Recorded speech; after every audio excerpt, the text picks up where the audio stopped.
Hello world of the internet, my name is Simon Miller and welcome to another one of my little vlogs. If you've never watched them before, please do go check out the rest on my channel right now. You're here, like, share, subscribe, you know all that stuff. But we've done loads. We've done absolutely loads now. I try and do one every Monday for sure. This one's going up a little bit later just because I had a crazy day.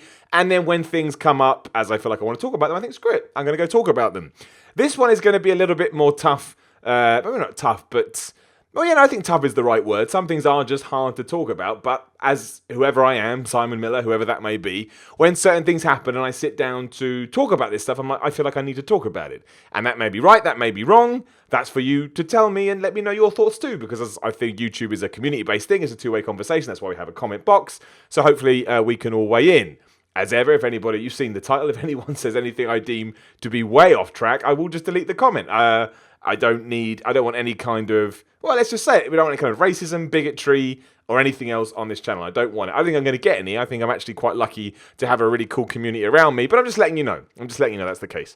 So, yes, over the weekend, if you are a football fan, you will have seen everything that went down at the Manchester City versus Chelsea game, which happened at Stamford Bridge. With Raheem Sterling. And the short version is when he went to, I think, take a throw on or whatever to get the ball, there was some just awful people yelling terrible, terrible things at him. I'm pretty sure, I haven't checked, but I'm 99% sure when I looked earlier that those three, Chelsea Football Club have decided to take action as they should. They'll be banned for life. Again, as they should. They're all caught on TV. I imagine in 2018, it's not hard to catch out who these people were, and people like that shouldn't not only have any place in football, they shouldn't have any place in society. That's obviously a harder thing to try and manage, but it just blows my brain. And I'm not going to sit here and obviously pretend that I can understand as much as somebody that has been racially abused, but, hopefully it's all right for me to say that I understand it to a point. I think the way I always describe that kind of stuff is when people talk about war, which I understand is a strange comparison to make, but it was a saying or a quote or something that someone said years ago that made me go, my gosh, that's really powerful. And is that the only people that have truly experienced war are the people that died.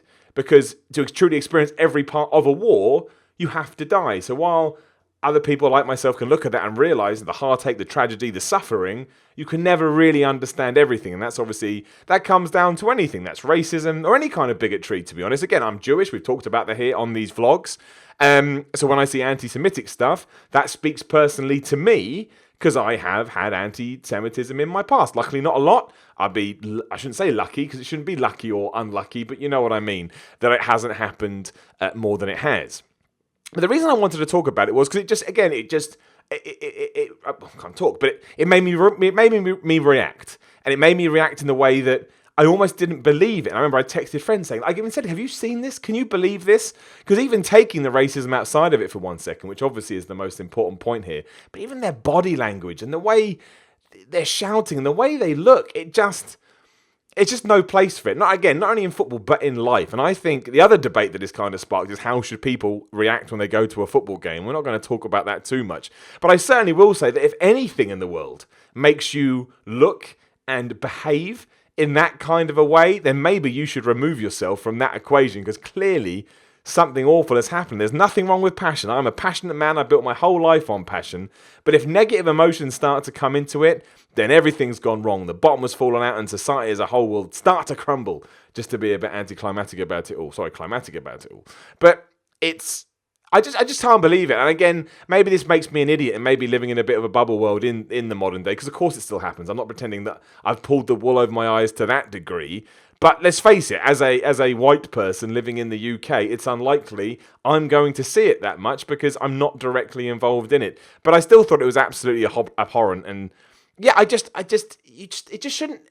It shouldn't be working in, especially something like football. It's bad where it happens anywhere, but football, which is a sport, and sport is entertainment, that's what it is. It is important, and you should invest, and, if you live for your football team, that is great. You do you, whatever makes you happy, but that's the point. It's meant to be entertainment, it's meant to make you happy. And as soon as you start dedicating too much to it, to the point that innocent bystanders are being brought into your hate, into your vitriol, into whatever kind of problems you're dealing with, because you think you're in a crowd, you're allowed to shout and do whatever you want. As you can see, it does irk me the wrong way. And again, I say this about all my vlogs. You can go through and see all the stuff I've done. I understand I have a small platform, but again, because I've started doing this stuff, and because, again, these vlogs started because I wanted to be, I wanted to keep the conversation alive about mental health and stuff like that because I think it's really important. I don't think we talk about it enough. And now, sure, it's evolved into other these things. But sometimes when I think about, what I'm going to talk about, and if I'm passionate about something, going back to what we said a minute ago, and then I don't choose not to do it because it may be a bit of a walk on eggshell subject, well, I think, then I'm doing a disservice to what this is meant to be. And you may agree with me, you may disagree with me, but I always want to be honest and I always want to be genuine. And luckily, 95% of people that watch my stuff understand that's what I'm trying to do, which is lovely. Other people don't think that, and you're entitled to your opinion as well. But that's why it came down to it. And then Raheem Sterling himself went on to do an Instagram post basically saying that the media were to blame, or at least have a partial blame, how you want to describe it, in the way that the British public or how football sees young black football players and young white football players. And to me, it's one of the most powerful things I've seen on social media for a while because it was the same headline. I can't even remember the footballers now. I think one was Phil Foden. And maybe actually, I don't want to say names, so I don't know the names. So I'm not going to say it. I did have them written down, but I don't use notes for this. I just talk from my heart. As you can see, no jump cuts, no editing. Unless I screw the audio up, then I do it. My point being, though, the white football player had bought a house for his mum, and it was described as, a young football player spends £2 million on a house for his mum. And the other one, which was the black young football player, was described as, he spent money on a house. We didn't mention who it was for, but as far as I'm led to believe, it's also for his mum, and he hasn't even started a Premier League football match. And that hit me hard because, I'd never seen these headlines before, and I know that the person that wrote the headlines, I think it was from The Sun or whichever newspaper it was, I think has also come out and said, no, I don't agree with this. So the argument is out there.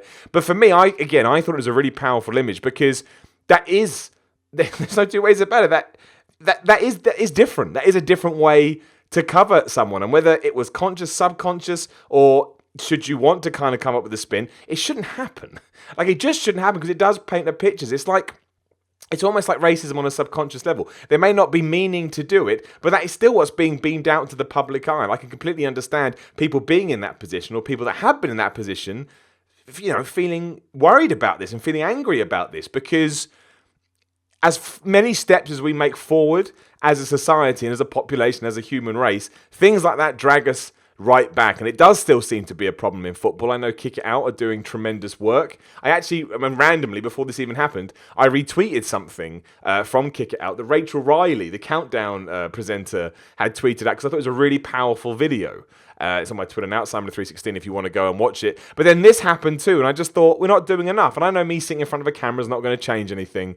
But again, if I am sitting down to vlog, as they say, and talk about current events that have affected me within the last 48 hours, whatever, again, it would have been amiss of me to not mention it. But I do think it's a problem. Personally, I completely agreed with Raheem Sterling's Instagram post and everything that he was saying and the image that he had portrayed. Like, it really impacted me. I was like, that, it just did. It was like, oh my gosh, that's unbelievable. And so did the image of the however many people it was. To me, when I saw the clip on social media, it looked like 3 of them. But their body language, their looks on their faces, the pure hate that they had, I guess it just upset me on some level because maybe I do live in a bit of a bubble world and I really would just like to get to a point where, colour is not, I want to say it's not important because it's always important because it's important to remember your heritage and where you come from. That's the same with anything, religion, race, blah, blah, blah. But, it's not even about having mutual respect. We're all the same is my point. That's what I'm trying to say. I don't want to sound all cheesy and hippie-trippy, but we are. We're human beings. And we shouldn't be defined by skin colour or what we look like or, it should be how we act. That should be the most important takeaway when it comes to whether you like or dislike someone. If someone says something horrible to me, sure, dislike them and vice versa. But that's all I can say about it. I can't say much else. I'm just adding my voice to a lot of other voices. And a big whoop, someone says that we shouldn't be judged. That's not going to change the world. But we just should. And I guess when you see it like that, and when the football player in question can come out with quite damning evidence as far as I could see it, I just feel like I should talk about it. Again, I'm just adding my voice here. I'm not saying anything new. I'm not trying to pretend like I'm going to change the world. I'm obviously not.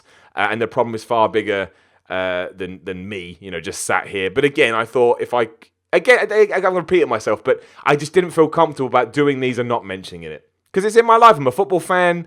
For my sins, I support Arsenal Football Club, and the reason I support Arsenal Football Club, I support Luton as well. That's where I was born, but I also support Arsenal Football Club because when I was a kid, I loved Ian Wright. He's my favourite football player. I just thought he was fun. I thought he had personality to him. he had an edge, and I liked that as a kid. And I remember growing up, I wanted to be Ian Wright. I got number 8 right on the back of all my Arsenal shirts, and that's why I'm an Arsenal fan. And I want to be able to. I want everyone, not just me. I want everyone to be able to enjoy football because it's meant to be entertaining. I was about to. I was just about to list them off. There's about to go football, rugby, tennis, but this kind of stuff doesn't happen in rugby and tennis, or at least I don't think it does. Please feel free to correct me in the comments below. So if it is a bigger problem in football, which I would guess that it is, I think it's important that everyone who agrees that it needs to be sorted out, if they can, even if it's a tweet, we should say something because that way these things don't just get lost into nothingness. That's just my opinion. Again, that's what the comments are there for. I'm happy to chat. I'm happy to debate civilly and nicely. Everyone's got different opinions, and I appreciate that. But that's what I thought. It happened, and I sat down. I thought, what am I going to talk about? And I had that thing in my gut that says, if you don't talk about it, you've done something wrong. So hopefully, I've been as respectful and as thoughtful as I can be. That's always the idea with these. Let's just YouTube it out. Like, share, subscribe, leave a comment. You know all that stuff. I'm on Instagram, I'm on Twitter, at Simon316. You can come, keep the conversation going there. But thank you for watching. Almost, my phone is here. I just think that I'm going to smash my phone. We'll end it there. I love you all loads. Thanks for the support, and I'll see you again soon.